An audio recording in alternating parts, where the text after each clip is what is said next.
जी, नमस्ते। अभी तक मुझे किसी मित्र का कोई संदेश नज़र नहीं आ रहा। नमस्कार, मैं दिलीप टतरवे रांची से पहाड़ी आदमी हूँ और आज आप लोगों से मुखातिब हूँ। पहले मैं कुछ अपने बारे में बोल दूँ। ज़िंदगी पहाड़ी आदमी का हमेशा पहाड़, पर्वत, नदी, नाले, झरने, जंगल सबसे ज़िंदगी गुजरती है और मेरी ज़िंदगी ऐसी रही कि कभी मुझे चलने के लिए समतल ज़मीन नहीं मिली। वह साहित्य का क्षेत्र हो, व्यंग्य का क्षेत्र हो, कविता का क्षेत्र हो, लेकिन मज़ा तो तभी आता है जब आप उबड़ खाबड़ रास्ते पर चलते हैं। जिंदगी में पैर में छाले न पड़े चलते हुए तो चलना क्या। अभी मैं देख रहा था कुछ दिनों पहले समाचारों में यहाँ वहाँ कि हजारों लाखों लोग पैदल 2000 किलोमीटर की दूरी तय कर चले आ रहे हैं। मैंने वैसी दूरियां बिना किसी महामारी के भय के तय की हैं और ज़िंदगी जहाँ से शुरू हुई वहाँ से सबसे बड़ी, प्रमोद तांबट जी को नमस्कार, जहाँ से मेरी ज़िंदगी शुरू हुई वह जगह, और उससे अगर मैं दिल्ली की तुलना करूँ तो मैं ये कह सकता हूँ कि दिल्ली का एक मॉल के बराबर भी मेरे गांव का स्पेस नहीं। और आजकल आप जानते हैं कि साहित्यकारों का जो नाप है वो इससे दिखाता है कि कौन महानगर से आ रहा है, उसका कितना स्क्वायर किलोमीटर का क्षेत्र है। मेरा उस हिसाब से मेरी कोई गिनती नहीं है और मैं गिनती में आना भी नहीं चाहता। हाल में व्यंग्य जी ने प्रेम जन्मय जी ने मुझसे प्रश्न किया था कि आपको समतल भूमि नहीं मिली, इसका क्या मतलब है चलने के लिए। तो मैंने उन्हें कहा कि समतल भूमि मिलेगी कैसे, जब कोई किस्सा को कहानी कहने वाला व्यक्ति समाज में निकलता है तो क्या उसकी जेब में पैसे होते हैं? नहीं। वह खाली पांव इस गांव से उस गांव बच्चों को जुटाता है, बूढ़ों को जुटाता है और कहानियां कहता है। कहानी कहते कहते मैं पढ़ लिख गया, फुटपाथ की ज़िंदगी जी। लेकिन सबसे बड़ा जो मेरा स्कूल रहा वो रांची के लाइब्रेरी है, वो संतूलाल हो, राज्य पुस्तकालय हो, विश्वविद्यालय का पुस्तकालय हो, फादर कामिल बुल्के का। देखा कि ज़िंदगी जो शहरों में है वो ज़िंदगी हमने कभी देखी नहीं थी। दिल्ली जब पहली बार गया था तो लगा कि मैं यहाँ कभी फिट नहीं हो सकता, और वैसे भी मैंने कभी भी कहीं भी अपने को फिट करने की कोशिश नहीं की। हाल में जब मैंने अपना एक उपन्यास लिखना शुरू किया झुग्गी पाड़ा, तो मैं दिल्ली कई बार गया लेकिन अपने मित्रों के यहाँ नहीं गया। मैंने कई झुग्गियों में कई महीने गुजारे ताकि झुग्गियों की जो संस्कृति है, जो कल्चर है, उनके जो सुख दुख हैं, उनको मैं खुद भोग कर देखूं कि कैसा रहता है। आज तक जो कुछ मैंने लिखा वो व्यंग में लिखा या कहानियों में लिखा या बच्चों की कहानियों में लिखा, नाटकों में लिखा, वह सब, उसमें जितने भी पात्र आए, जो भी कथानक आए, सब के सब इसी समाज से कहीं ना कहीं से निकल करके आए। और मैं समझता हूँ कि जब मैं समाज को अभिव्यक्त करता हूँ, समाज के लोगों को अभिव्यक्त करता हूँ जो कमज़ोर पड़ गए हैं, तो ऐसा लगता है कि जब मैं कमज़ोर था तो मेरी आवाज़ कोई बनता था, और आज मुझे लगता है कि मुझे उन लोगों को आवाज़ देनी चाहिए जो यह सोचते हैं कि हमारे पास अब आवाज़ नहीं है, हम बोल नहीं सकते हैं, बोलने में भय लगता है। हमको उस भय को दूर करना है व्यंग्य के माध्यम से, कहानी के माध्यम से, नाटक के माध्यम से। लेकिन एक बात मैं आपको कह देना चाहता हूँ कि साहित्य की कोई भी विधा विनाशक नहीं है, किसी के लिए भी नहीं, उनके लिए भी नहीं जो व्यंग्य के कारक हैं, जो कहानी के ऑब्जेक्ट हैं। व्यंग्य के कारक को मैं स्पष्ट कर दूं, व्यंग्य कारक दो तरह के होते हैं। एक तो व्यक्ति, संगठन, सरकार हो सकता है, जिनकी गलतियों के कारण समाज में विसंगतियां, विद्रूपताएं फैलती हैं। तो मेरे व्यंग्य का जो लक्ष्य होता है, जिसको हम सुधारना चाहते हैं, वह होता है व्यंग्य का कारक, जिसके कारण विसंगतियां फैलती हैं। दूसरा एक कारक होता है घटना कारक, जो व्यंग का दूसरा तत्व है। व्यंग के दो ही तत्व होते हैं। घटना कारक का मतलब है कोई प्राकृतिक आपदा हो जाए, जैसे अभी हमारे यहाँ कोरोना है ना, महामारी आ गई, एक तरह से बड़ी बीमारी है, इलाज नहीं है, दवा नहीं है उसकी। ऐसी परिस्थिति में कौन ऐसा एजेंसी है, कौन सी ऐसी एजेंसी है जो राहत दे सकती है? तो एजेंसी सरकार है, समाज सेवी संगठन है, बहुत सारे गुरुद्वारे हैं, मंदिर हैं, मस्जिद के लोग सेवा कर रहे हैं, हर धर्म और जाति के लोग सेवा कर रहे हैं। ऐसी स्थिति में जो भी एजेंसी फेल करता है वह हमारे व्यंग का टारगेट होता है। अगर सरकार राहत देने में फेल कर रही है तो व्यंग का मेरा टारगेट होगा। ये टारगेट बनाना हमारा धर्म है। व्यंग का टारगेट अगर मैं नहीं बना सकता हूं, सटीक नहीं बना सकता हूं, हमारा चयन अगर गलत है, मैंने व्यंग उन पर कसा है, उस कारक पर कसा है जो कारक नहीं है, तो वह व्यंग गलत है। लोग कहते हैं कि मैं क्या व्यंग के लक्ष्य पहले से तय करता हूं? नहीं। जब मैं किसी को तड़पता हुआ, व्याकुल, परेशान देखता हूं, मैं उसकी परेशानी का कारक ढूंढता हूं, यानी व्यंग का कारक ढूंढता हूं। जब मुझे वो मिल जाता है उसके बाद मैं लिखना शुरू करता हूं। लिखने के बाद जब वह रचना तैयार होती है तो वह कहानी भी हो सकती है, वह व्यंग भी हो सकता है, क्योंकि मैं तो नहीं लिखता, मेरे अंदर का कहानीकार, व्यंग्यकार, कवि यही लिखता है। निबंधकार जो है, कभी कभी मैं अपनी अभिव्यक्ति कार्टून्स में भी डालता हूँ। हजारों कार्टून्स मेरे छपे हैं, प्रकाशित हुए हैं। मेरे व्यंग लेख मेरे ही कार्टून के साथ छपा करते थे। वर्षों गुजर गए, 30-40 बरस हो गया ये सब कर्म करते हुए, लेकिन जो प्रसिद्धि की चाहत होती है वो मैंने कभी नहीं रखा, अभी भी नहीं। मैं अपने को भीड़ से अलग नहीं करता, भीड़ में पहुंचकर भीड़ का जो गुण होता है उसको खत्म करने की कोशिश करता हूं। भीड़ का गुण होता है कि वह किसी को अपना नहीं मानता, और मैं भीड़ में अपने को खोजता हूं, उनको अपना बनाता हूं। व्यंग का यही काम है। जब आप ये काम कर लेते हैं कि भीड़ को आप सामाजिक कर दें, तो समझ लीजिए कि आप अपने व्यंग्य में, साहित्य में सार्थक कर्म किया है। अब मैं चाहता हूं कि मैं आपको ये बताऊं कि मैंने जो पहला, ऐसे तो व्यंग संग्रह मेरे 2-3 आए हैं, बहुत सारी किताबें छपी हुई हैं, लेकिन मेरा सबसे प्यारा उपन्यास जो है वो है एक कालखंड की यात्रा। इस उपन्यास का लेखन मैंने 2014 के पहले किया था, लेकिन पता नहीं कि क्या मेरा इंट्यूशन था कि मैंने लिखा था कि इस वर्ष के बाद, 2013 के बाद, भारत का भविष्य जिनके कंधों पर जाएगा उसके बारे में मुझे शक है, शुबहा है, संदेह है कि क्या हम जितनी सरकारें झेलते आए हैं, हम सही वर्ड कह रहा हूँ, झेलता आया हूँ सरकारों को, सरकारों ने कभी भी जन पक्ष को ज़्यादा अहमियत नहीं दी, किसी की सरकार ने नहीं दी। लेकिन एक तुलनात्मक अध्ययन करना जरूरी होता है कि कोई सरकार कितना पक्ष लेता है जन पक्ष का। जब कोई सरकार बिल्कुल जन पक्ष से दूर हो जाए, जब कोई साहित्य बिल्कुल जन पक्ष से दूर हो जाए, तो आप समझ लीजिए कि उस देश का, उस समाज का की उन्नति जो है वह बाधित हो गई।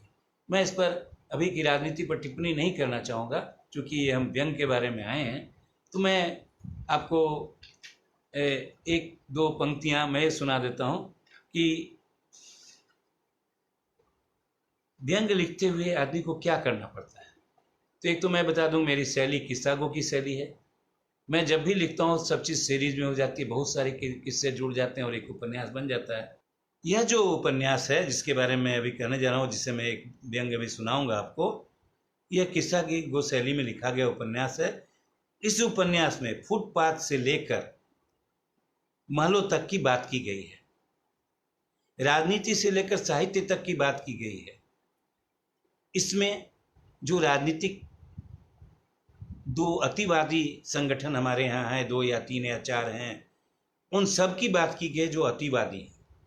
जो सामान्य हैं उनमें कुछ खोट भी होगा, कुछ गुण भी होगा, लेकिन जो अतिवादी होते हैं वह तानाशाही प्रवृत्ति के होते हैं, हिंसक प्रवृत्ति के होते हैं। तो आइए मैं आपको एक व्यंग्य पहले सुना देता हूँ। मेरी इच्छा तो ये थी कि मैं आपको एक कविता से शुरू करता, लेकिन मैं पहले एक व्यंग्य से ही शुरू करता हूँ। एक बार सुनिए, यह है कि निविदा निकली कि आप अपनी कहानियाँ लेकर आए, हम उसको किताब के रूप में छापेंगे और आपको पैसा भी देंगे, लेकिन आपको निविदा भरना होगा। मतलब कि जैसे टेंडर होता है, टेंडर भरना होगा। एक बार सरकार ने स्टोरी खरीदने के लिए निविदा जारी की। मुझे लगा कि मेरा जीवन बदलने वाला है। मेरे पास स्टोरी का बड़ा खजाना था। मैंने सोचा कि अगर मैं निविदा भर दूं तो मेरी सारी स्टोरी बिक जाएगी और मैं भी अमीर कहानीकार या व्यंग्यकार बन जाऊंगा और कार में घूमने लगूंगा, प्लेन में उड़ान भरने लगूंगा और हिंदी का अलग जगाने के लिए विदेशों में जाऊंगा। और एक दिन मैं भी बड़े साहित्यकार अश्लीलानंद बाघवेंद्र की तरह हो जाऊंगा, कविराज फुलवा की तरह हो जाऊंगा और विश्व हिंदी सम्मेलनों में जाऊंगा और अंग्रेजी में खूब बातचीत करूंगा। साहब, मुझे बंजारे की तरह गांव गांव मोहल्ले मोहल्ले पैदल घूमकर स्टोरी सुनाने का अब लेबर नहीं करना पड़ेगा। अगर मेरी कहानियां बिक जाती हैं, मुझे लेबर पेन भी नहीं होगा। सरकार मेरी स्टोरी की किताब छपवा कर हर पढ़े लिखे लोगों को मुफ्त में बांटकर नाम कमाएंगे और सरकारी पार्टी वाले वोट कमाएंगे। बिना वोट के कुछ भी नहीं होता। अगर मेरी कहानी में दम होगा तभी वो छपेंगे कि अगर वो कहानी उनके लिए वोट लाएगी। और जब मैं निविदा भरने के लिए राजभाषा विभाग के कार्यालय में गया तो देखा कि मेरे ऊपर 10 मठाधीश टाइप के लोग राइफल तान कर खड़े हो गए। तेरी क्या बिसात, एक ने कहा मुझे, तेरी क्या बिसात कि तू निविदा भरेगा? 50 पैसे में एक कहानी सुन लो, एक कहानी सुन लो, 50 पैसे में एक कहानी सुन लो कि बोली लगाने वाला कौड़ी लाल चला है कहानी की निविदा भरने? किस दम पर चला है? दूसरे ने कहा, सड़क छाप किस्सा गो चला है बिना बंदूक का कलमची चला है निविदा भरने। बंदूक जरूरी है कलम के साथ। इस नामुराद को कहो। यहां बंदूक को आप थोड़ा ध्यान देंगे, बंदूक अहंकार की चीज है। हिंसा ही नहीं, सिर्फ अहंकार भी है। बंदूक लेके चलने की प्रवृत्तियां मैंने कई राज्यों में देखी हैं बतौर पत्रकार। वह अपने स्टेटस को बढ़ाता है, उसके साथ पीछे एक नेता के पीछे 4 बंदूकधारी है, और जब वो एक कोई नया बंदूकधारी को देखता है अपने पीछे तो अपने पीछे वाले गार्ड से पूछता है, अरे भैया जरा बताना तो तुम्हारे पीछे कौन सा बॉडी गार्ड है? तो बोलता है कि मेरा बॉडी गार्ड है। तो ये जो स्थिति बनी है उसी की बात है। एक तीसरा बोलता है, अरे आवारा घुमंत किस्सा गो, यहाँ सिर्फ और सिर्फ वही 10 मठाधीश निविदा भरेंगे स्टोरी की जो अपनी शीश महल से कभी बाहर नहीं निकलते, जो अपने एसी कमरे में ही बंद रहते हैं, हाथ में कलम, दूसरे हाथ में दारू और पीठ पर जिनके बंदूक रहती है या कमर में। एक ने मुझे डांटते हुए कहा, चल यहां से 9-2-11 हो जा, चल जल्दी चल, बेगैरत ब्रह्मचारी चला है निविदा भरने। अरे मैं तेरे भेजे में सैकड़ों गोलियां एक बार में उतार दूंगा। साहब, उन मठाधीशों की धमकी चेतावनी सुनकर मेरी सांसें तो अप एंड डाउन होने लगी। ओ भैया बंदूकधारी कहानीकारों, मैंने उनसे कहा, प्रार्थना की, ओ भैया बंदूकधारी कहानीकारों, आप सबको मेरा सलाम। आप लोग मेरे ऊपर गोलियां दागेंगे, लेकिन मैं अपना एक छोटा सा परिचय आपको दे देता हूं। मैं लाल पार्टी। मैंने जैसे ही लाल पार्टी का नाम लिया, सब ने अपने राइफल डाउन कर। अब देखिए क्या बात होती है। मैं सच बताता हूं आपको, मैंने तो यह कहने का सोचा था कि मेरा लाल पार्टी से कोई संबंध नहीं है, लेकिन उनको लगा कि मैं लाल पार्टी का हूं। तो लाल पार्टी तो सबसे मजबूत बंदूकधारी पार्टी थी उस जमाने में। तो ये लोग सब डाउन हो गए और मैंने निविदा भर दी। इस तरह से निविदा तैयार हो गई और जो 10 मठाधीश थे टाइपराइटर टाइप के, डिफरेंट विचारधाराओं से जुड़े हुए, जो उस विचारधारा में कैद थे, जिनका जन पक्ष से कोई लेना देना नहीं था। उनका पक्ष पहले साम्यवाद, माओवाद, लेनिनवाद, स्टालिनवाद, पूंजीवाद, समाजवाद आदि इत्यादि था। लेकिन जनता का वाद कहाँ था? उसमें समाज का अंतिम व्यक्ति कहाँ था? मैं बराबर ढूंढता रहता था कहानी में, कहाँ पर अंतिम व्यक्ति है, कहाँ पर अंतिम व्यक्ति है। तो कभी नागार्जुन में मिले तो पता चला कि उसको उन्होंने वामपंथी बना दिया। अब आप देखिए क्या हुआ।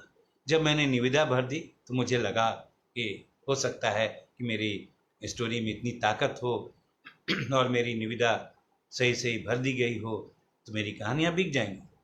खैर, निविदा भरने का लाभ मुझे नहीं मिला, क्योंकि निविदा के बाद की सारी प्रक्रियाएं बहुत ही राजयुक्त तरीके से राजभाषा विभाग ने संचालित की थी।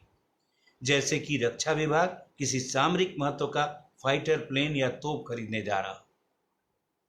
अब सोच लीजिए, निविदा स्टोरी की है, लेकिन जो सेक्रेसी है, जो रहस्य है, वह फाइटर प्लेन खरीद बिक्री की है। खैर, कहानी की खरीद में हवाले सवाले का भी खेल चला। वो फ्राइजेशन भी हुआ। रफाइलाइजेशन तो अभी नहीं कर सकते हैं, उस समय नहीं था। वो फ्राइजेशन भी हुआ। और साहब, मैं इस प्रकार के खेल में जीरो था।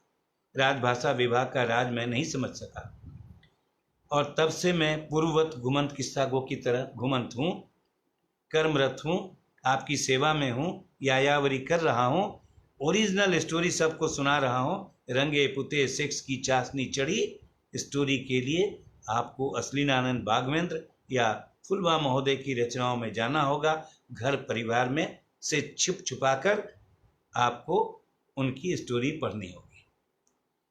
ये तो व्यंग्य उपन्यास का एक छोटा सा किस्सा है, जो स्टोरी निविदा से जुड़ी हुई बातें हैं। मैंने अपनी ज़िंदगी में बहुत सारे इंस्टांसेस देखे जब हिंदी का मजाक उड़ता देखा। जयपुर में एक फेस्टिवल होता है, हिंदी का फेस्टिवल, सम्मेलन नहीं, फेस्टिवल होता है। उसमें एक बार मैं गया तो मैंने वहाँ पाया कि जो ए ग्रेड के माने जाते हैं लेखक, उपन्यासकार, उनको आगे की कुर्सी दी गई थी। मैं एक बहुत पीछे में बैठा हुआ था। मेरे बगल में एक बच्चे को लेकर एक पिताजी बैठे हुए थे। थोड़ी देर के बाद एक उपन्यासकार आए। उनको 15 मिनट का समय मिला था। उन्होंने अपने उपन्यास का एक अंश पढ़ना शुरू किया। लगभग 2-3 मिनट तक वो लगातार गालियों का प्रवाह चलता रहा। गालियां सुन करके पिता के गोद में बैठा जो बच्चा था, वह जोर से बोला, पापा, ओ पापा, जरा देखिए ये आदमी कितना बदतमीज है, लगातार गालियां बक रहा है। उस बच्चे ने इतनी जोर से अपनी बात कही कि पूरे हॉल में ठहाका लग गया। आयोजक को जाकर कहना पड़ा। आयोजक बहुत बड़े लेखक हैं, फिल्म में फिल्म से जुड़े हैं, बम्बई से। उनको कहना पड़ा कि अब दूसरा कोई अंश लें जिसमें इतने सुनहरे, सुंदर, मनोहारी गालियां ना हो। खैर, आई गई बात हो गई। अब मैं चलता हूँ, व्यंग की ही बात करता हूँ।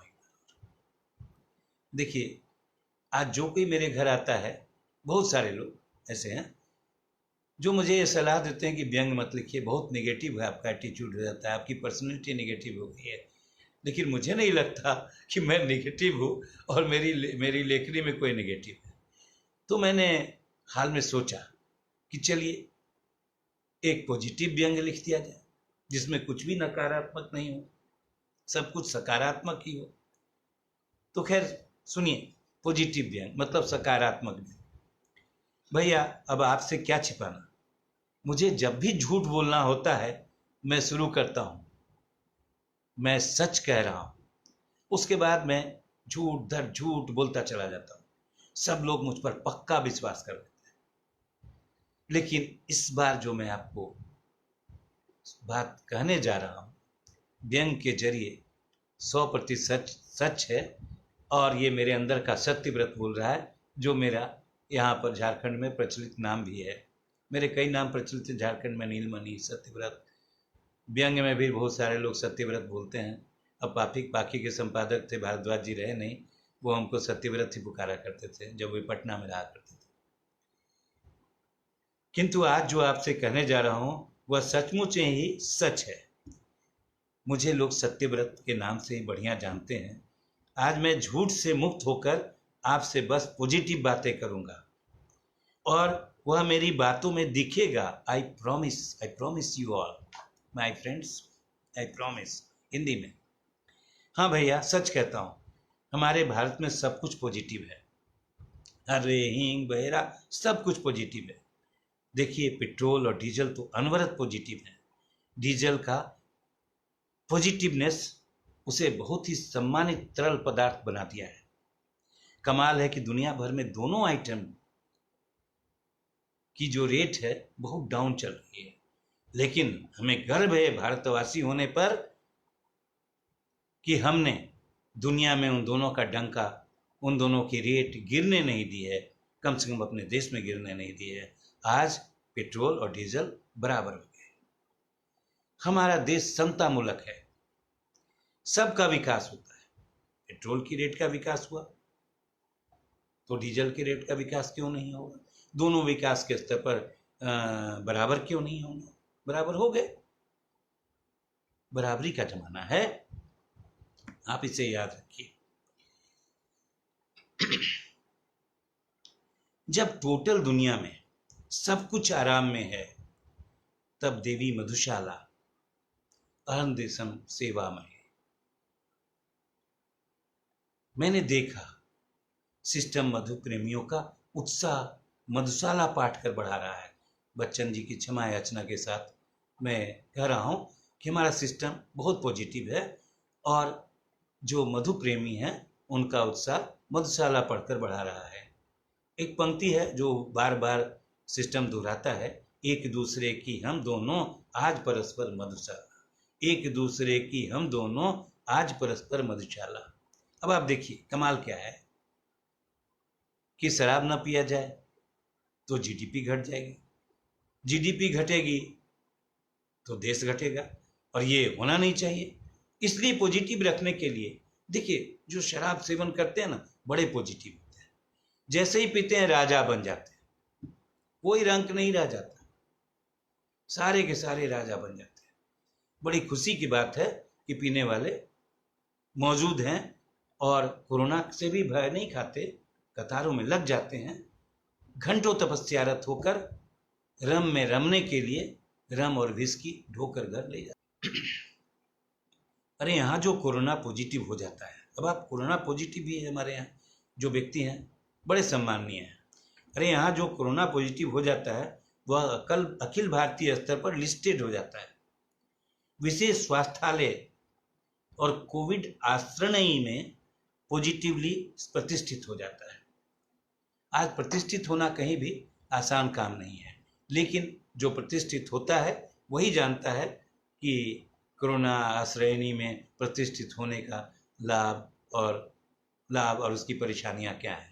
विशुद्ध विद्वान चैनल, बहुत सारे विशुद्ध विद्वान चैनल हैं, वे साफ साफ कह देते हैं अब हमारा देश पूरी तरह पॉजिटिव है। All is well dog ji की tail, all is well dog ji की टेल। जो हार गया वह अंतिम यात्रा, जो कोरोना से हार गया अपनी अंतिम यात्रा बहुत ही सुखपूर्वक पूरा करता है। अब आप कारण पूछेंगे क्यों सुखपूर्वक पूरा करता है? अरे भैया, फॉर्मेलिटी निभाने वाले कृपा निधान लोग उनकी अंतिम यात्रा में प्रकट ही नहीं होते। बहाना है। पहले तो मजबूरी हो जाती थी कि गर्मी का दिन है, चलो धूप सहने के लिए भी चलना होगा, वर्षा है भीगते हुए श्मशान जाना होगा। अब वैसी बात नहीं रही। कोई अगर गुजर गया तो फॉर्मेलिटी निभाने वाले नहीं आते। भैया हमारे सभी आदरणीय महानुभाव पॉजिटिव है। आदरणीय महानुभाव से आप समझ गए होंगे कि मैं किन की बात कर रहा हूँ। भैया हमारे सभी आदरणीय महानुभाव पॉजिटिव है, पॉजिटिव आसन पर विराजते हैं, उनका आसन भी पॉजिटिव है। तेजी से अपना नाम वर्ल्ड मिलियन बुक में दर्ज करा देते हैं। वर्ल्ड मिलियन बुक में दर्ज करा देते हैं। सिस्टम उनको पॉजिटिव देखकर, उनके पॉजिटिवनेस को बढ़ता देखकर अपनी किक बैक रेट पॉजिटिवली बढ़ा लेता है। हमारा सिस्टम हमेशा सोचता है पॉजिटिवली, करता है पॉजिटिवली, किसी चीज में वो पीछे नहीं बढ़ता। महंगाई भी पॉजिटिवली बढ़ रही है, गरीबी भी पॉजिटिवली बढ़ रही है, अमीरी भी पॉजिटिवली बढ़ रही है। बहुत भला और न्यायप्रिय है हमारे देश का सिस्टम कि देश में अमीरों और गरीबों की जनसंख्या भी पॉजिटिव बनाए हुए है, उनकी वृद्धि दर पॉजिटिव है। हमारे देश न्याय का देश है, यहाँ सबका पॉजिटिव विकास हो रहा है। हर अमीर अपनी अमीरी की पॉजिटिव होने का विज्ञापन हर सूरवीर न्यूज चैनल्स को देता है। चैनल्स के तेवर का पॉजिटिवनेस इतना अधिक है कि करंट मारता है। चैनल्स के तेवर का पॉजिटिवनेस इतना अधिक है कि करंट मारता है। बाबा हम तो करंट लगने के डर से उनसे पॉजिटिव सोशल डिस्टेंस मेंटेन करते हैं। जिनसे डर लगता है जिन चैनल से कि करंट मारेंगे, मैं उनसे पॉजिटिव सोशल डिस्टेंस मेंटेन करता हूँ। आपको मैं एक संस्मरण थोड़ा सा यहीं पर बता दूं।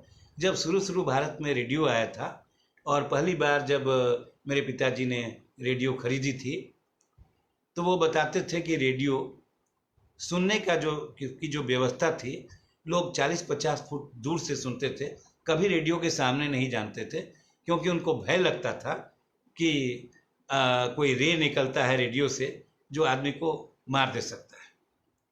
उसको ट्यूनिंग करने के लिए भी लोग चिमटा वगैरह रखते थे। ट्यूनिंग भी आसानी से नहीं होता। तो खैर अब तो बहुत आसानी से बटन दबाइए, हाथ में से वो आप उसको चला लीजिए।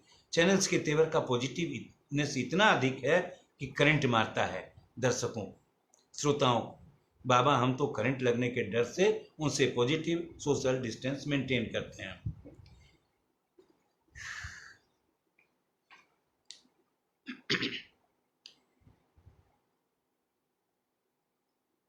गरीब भी पीछे नहीं है। क्यों पीछे रहेंगे गरीब? विकास का युग है, सबके विकास की चरणबद्ध योजना बनी हुई है। अब चरण चल रहा है नहीं चल रहा मैं नहीं जानता, लेकिन चरणबद्ध योजना है हमारे देश में। योजनाएं सब हमेशा रही हैं, महाभोज भी योजनाओं का होता ही रहा है, होता भी रहेगा। गरीब भी पीछे नहीं है, हर दिन उनकी पहचान पॉजिटिव हो रही है। हर गरीब अपनी गरीबी के पॉजिटिव होने का सदैव सबूत हो गया। स्वयं में गरीब सबूत हो गया है अपनी गरीबी का। उसकी पहचान के लिए कि कोई खतरा नहीं है, उसकी अस्मत की कोई खतरा नहीं है, उसकी गरीबी की अस्मत कोई छीनने वाला नहीं है, सुरक्षित है इस सिस्टम में। लाखों मजदूर और छोटे कामगार भी अब नौकरी फोकरी की चिंता नहीं करते। क्यों करेंगे चिंता? नौकरी गई तो गई। Think positively. सबको मंत्र मिल गया है, थिंक पॉजिटिवली, डू पॉजिटिवली। भैया उन मजदूरों का जिनकी नौकरी चली गई, उनका पॉजिटिवनेस देखकर तो मैं दंग रह गया। बिहार में मैंने देखा, उनका पॉजिटिवनेस देखकर मैं दंग रह गया। न रेलगाड़ी की परवाह की, न बस का इंतजार किया, निकल पड़े 2000 किलोमीटर की यात्रा पर। सड़क पर रात में चले, दिन में चले, किसी डाकू, किसी लुटेरे, किसी रोड होल्ड अप करने वाले की चिंता उनको नहीं सताई। किसी भी उस भीड़ में बहुत सारी लड़कियां भी चल रही थी, बहुत सारे बच्चे भी चल रहे थे। न माँ को अपने बच्चे की दूध की चिंता थी, न लड़कियों को अपनी प्रतिष्ठा बताने की चिंता थी। सब चले जा रहे थे और चले जा रहे थे। देखिए कितना पॉजिटिव है हमारा भारत देश। नौकरी गुजरने के बाद भी 2000 की यात्रा का संकल्प लेता है और चल देता है। बड़ा पॉजिटिव है हमारे मजदूर भाई, हमारे कामगार, हमारे छोटे श्रमिक, हमारे छोटे व्यवसायी और जो लोग जमीन पर हैं, वो सब के सब पॉजिटिव है। अकाल आया गया, कोई परवाह नहीं। इस बार फसल जली, अगली बार लगा देंगे। इस बार कद्दू गड़बड़ा गया, इस बार ज़्यादा पानी हो गया, इस बार सूखा हो गया, कोई परवाह नहीं। Be positive and do positive, this is the mantra. सकारात्मक सोचो भैया, क्या करें। जब कतार में मैंने पॉजिटिव मजदूरों को, भाइयों को, कामगारों को देखा, तो मैंने देखा है कि बूढ़े लोग कोरस में गा रहे थे, तुम अमर्त्य वीर पुत्र हो, बढ़े चलो। युवा भी गा रहे थे, कदम कदम बढ़ाए जा, खुशी के गीत गाए जा। उनका उत्साह तो देखने लायक था। हमने तो खूब शंखनाद किया, घंटा बजाया, पुष्प की वर्षा की, पटाखे छोड़े, दीपावली मनाई, अबीर गुलाल चढ़ाए उन पर, और जो यात्री थे उनको केमिकल से स्नान भी करवाया। बड़ा पॉजिटिव दृश्य थे, सारे के सारे दृश्य बहुत पॉजिटिव थे। एक संकल्प की यात्रा थी, एक पॉजिटिव व्यक्तियों की यात्रा थी। और आपको बताएं, हर राज्य की सीमा पर इन मजदूरों को 2-4 दिन आराम करने का भी समय लाठीचार्ज के साथ मिला। कितना पॉजिटिव है। देखिए, सीमा पर आप रुकिए, इधर के भी लोग मदद करेंगे, उधर के भी लोग मदद करेंगे। किया भी लोगों ने। आम लोग जो जमीनी थे वो सीमा पार कर, किसी ने रोटियां दी, किसी ने चावल खिला दिया, किसी ने ब्रेड दिया, किसी ने दूध दे दिया बच्चों के लिए। बड़े पॉजिटिव हैं जमीनी लोग। लेकिन ठीक है, आराम मिला हर सीमा पर।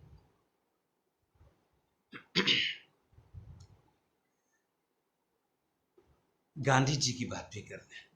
गांधी जी ने भी दांडी मार्च किया था। गांधी जी, मेरे विचार में लगता है, आज स्वर्ग में बैठे बैठे अपना दांडी मार्च याद कर रहे होंगे। हमें अपने देश पर गर्व है कि हमने ऐतिहासिक, अब आज की स्थिति में मुझे बहुत गर्व है अपने देश पर, जब हजारों लाखों लोग पैदल चल के अपने घर पहुंच रहे थे और पहुंच भी गए। हमने एक ऐतिहासिक पॉजिटिवली चार्ज लंबी यात्रा देखी, सुखद यात्रा देखी, जीते जागते लोगों को चलता देखा। और सबसे बड़ी बात क्या देखी मैंने, सबके पैर सड़कों पर अमिट सूरज की लालिमा लिए छाप छोड़ रहे थे। गौर कीजिएगा सेंटेंस पर, सबके पैर काली सड़कों पर अमिट सूरज की लालिमा लिए छाप छोड़ रहे थे। हम पॉजिटिवली चकित थे, बिल्कुल। हमारा चकित होने का जो सेंस था वो एकदम हाई वोल्टेज पर था। विश्व ने भारत, दैट इज इंडिया, को पॉजिटिव विश्व गुरु मान लिया। हम पॉजिटिवली चकित थे, विश्व ने भी भारत, दैट इज इंडिया, को पॉजिटिव विश्व गुरु मान लिया। यह वर्तमान की बात थी।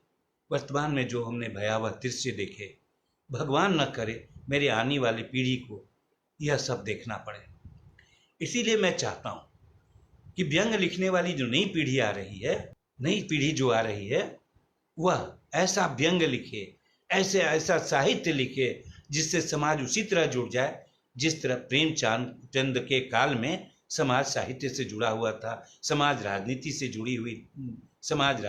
भी जुड़ा हुआ था, राजनीति समाज से जुड़ी हुई थी और राजनीति साहित्य से भी जुड़ी हुई थी। लोग एक दूसरे के साथ कंधे से कंधे मिलाकर चल रहे थे। युग ऐसा ही कुछ आया है। प्रेमचंद जी ने कहा था कि मुझे भय है कि आज़ादी के बाद देश की अहम कुर्सी पर, सबसे ऊंची कुर्सी पर कहीं जॉर्ज की जगह जनार्दन न बैठ जाए और कुछ भी न बदले। मुझे लगता है कि आज़ादी के कुछ ही वर्षों के बाद से यही स्थिति आ गई कि शासन बदलता है, सिस्टम नहीं बदलता, और सिस्टम पहले से और अधिक पॉजिटिवली खराब हो जाता। अब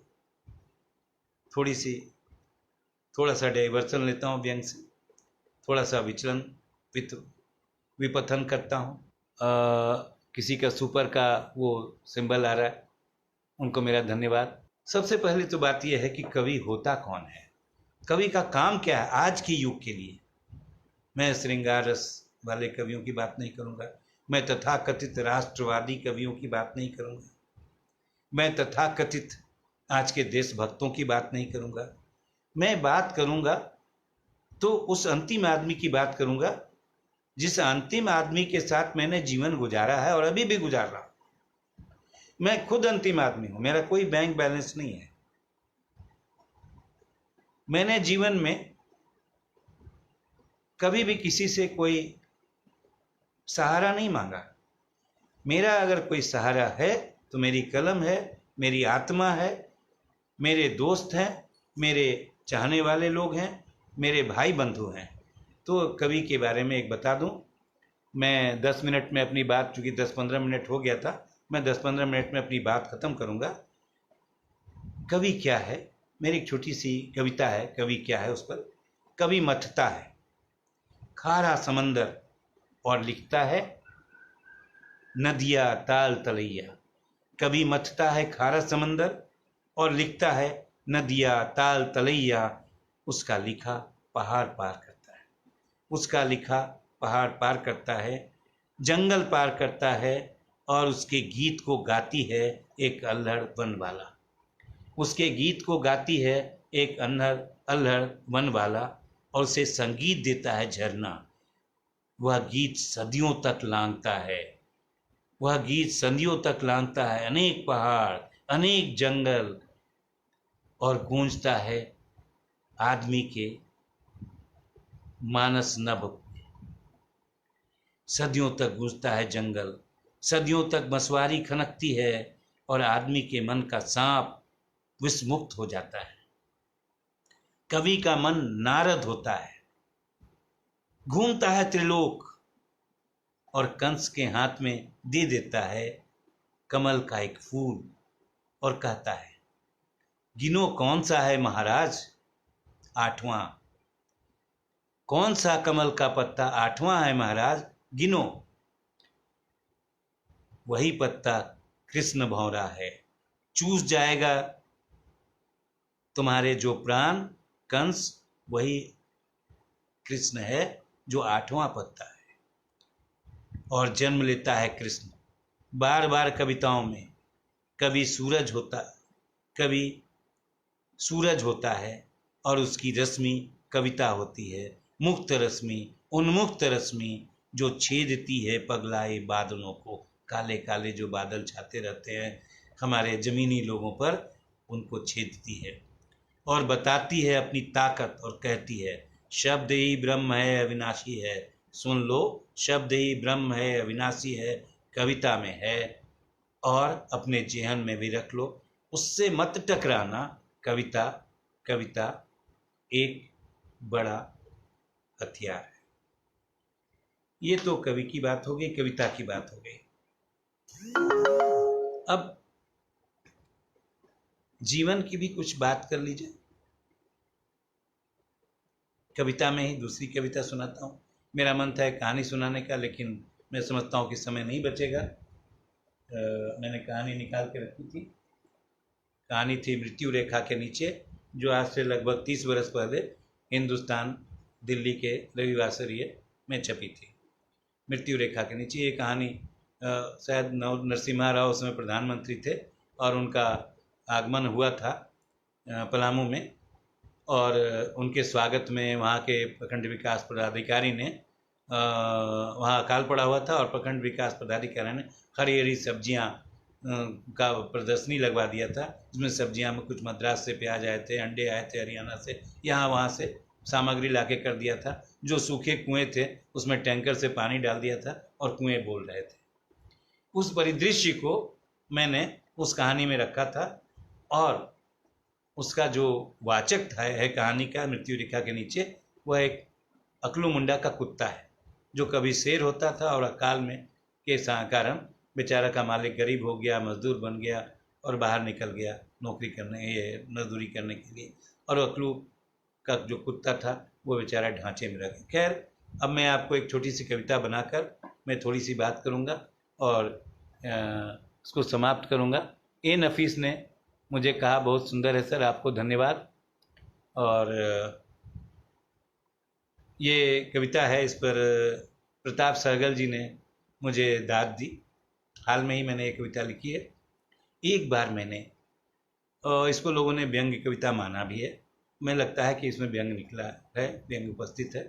एक बार मैंने पिताजी से झूठ बोला, मेरा झूठ चल गया, लगा पिटने से बच गया। एक बार मैंने पिताजी से झूठ बोला, मेरा झूठ चल गया, लगा पिटने से बच गया। किंतु माँ सशंकित सी दिखी, मैं डर गया। किंतु माँ सशंकित सी दिखी, मैं डर गया। माँ से भी एक और झूठ बोल दिया। मुझे लगा कि अब दोनों झूठ चल गए, खोटे सिक्के की तरह। लेकिन मेरी किस्मत ही खराब थी। मेरी छोटी बहन तो कुदाल लेकर मेरा सच खोजने लगी। उससे भी झूठ बोला और उसे एक टॉफी घूस में दे दी। वह पार्क में खेलने चली गई। मुझे लगा मेरा यह झूठ भी चल गया।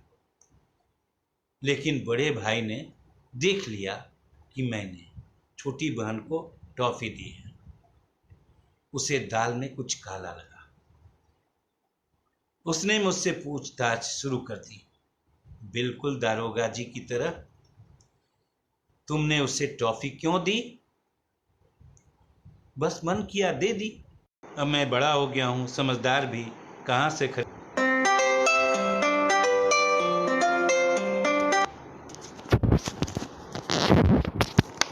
मैं अब यहीं से प्रस्थान कर रहा हूं, बंद कर रहा हूं, इसको फिनिश कर रहा हूं।